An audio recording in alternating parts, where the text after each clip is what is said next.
Alright my friends, and still with me Yogi Sugianto, and now I want to discuss about conspiracy glitch in the matrix. Oke, glitch in the matrix atau bisa dikatakan hidup dalam simulasi, yang mana teori ini menjelaskan manusia-manusia yang ada di dunia ini hidup dalam simulasi. Oh, oke gitu sih. Oke, simulasi itu bisa dikatakan atau kata sederhananya ada orang yang menggerakkan kita, sama seperti halnya kayak di dalam game. Kita tuh menjalankan karakter-karakter yang ada di dalam game. Nah, simulasi itu kurang lebih seperti itu ya, kata-kata sederhananya. So, seperti apa teori-teori konspirasi tentang glitch in the matrix atau hidup dalam simulasi, dan ada juga beberapa pandangan-pandangan terhadap ilmuwan juga menjelaskan tentang teori ini. So, dan jangan lupa untuk subscribe, like, comment, and share to all your friends, and let's check it out this video guys.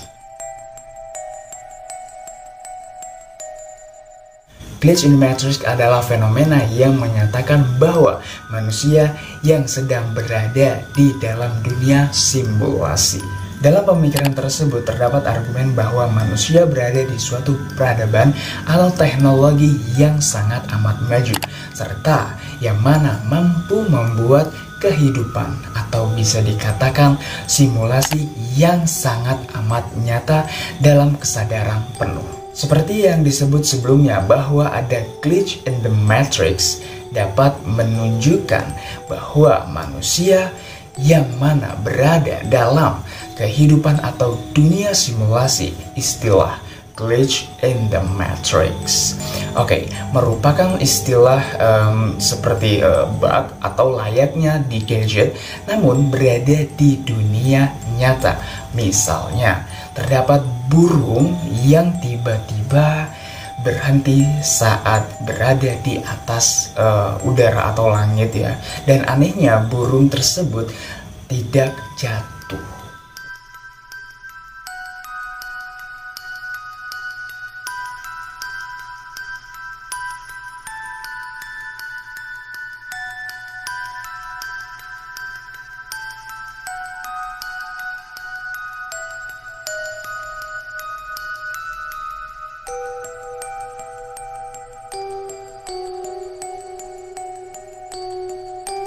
Ternyata ada juga helikopter yang baling-balingnya tidak bergerak sama sekali.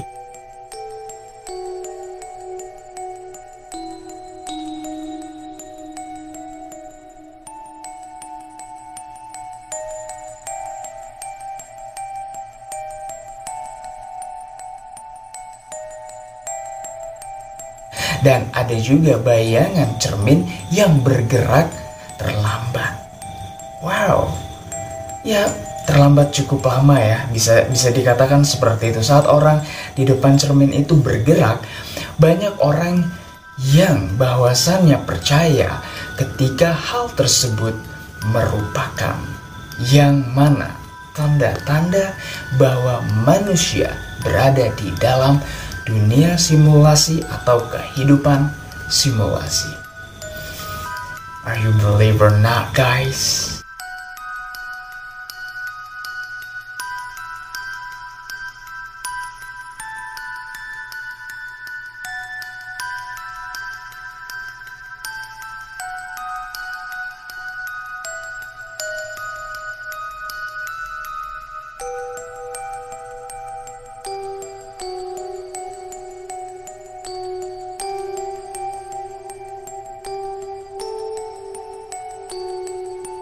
Namun sebenarnya ada beberapa sanggahan yang cukup masuk akal terkait fenomena tersebut, dan ada yang berpendapat bahwa lambatnya respon dari bayangan cermin bisa saja merupakan tipu dari angle kamera atau tipu daya kamera, yang mana orang yang merekam atau bisa dikatakan hasil editan tersebut. Nick Bostrom merupakan filsuf ternama asal Swedia dari University of Oxford.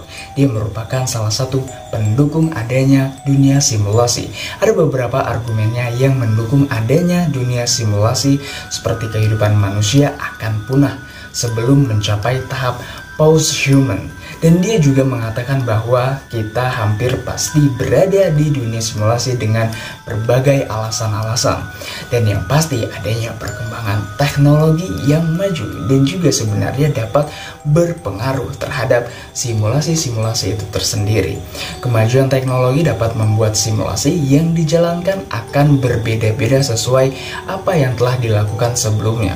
Oke, bahkan Elon Musk pernah berkata terkait hal ini.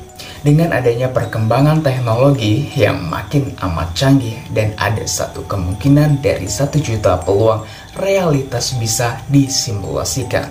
Dan sama halnya seperti Neil Bostrom juga berkata tentang hal ini juga, yang mana kehidupan manusia seluruhnya bisa saja ada karena program yang dibuat pada komputer yang canggih pada masa depan. Oke, dan ada beberapa video-video atau pembuktian yang menguatkan adanya glitch in the matrix atau bisa dikatakan hidup dalam simulasi.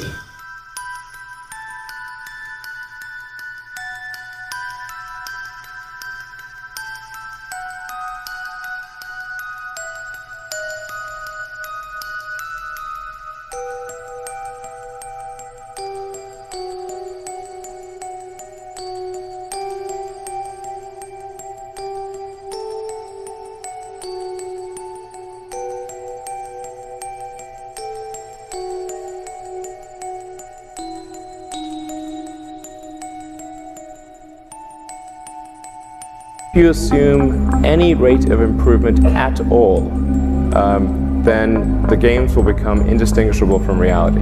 They'll be indistinguishable. Our computing power today, and you say, I have the power to program a world in world. Now you're a character in that world, and you think you have free will, and you say, I want to invent a computer, so you do.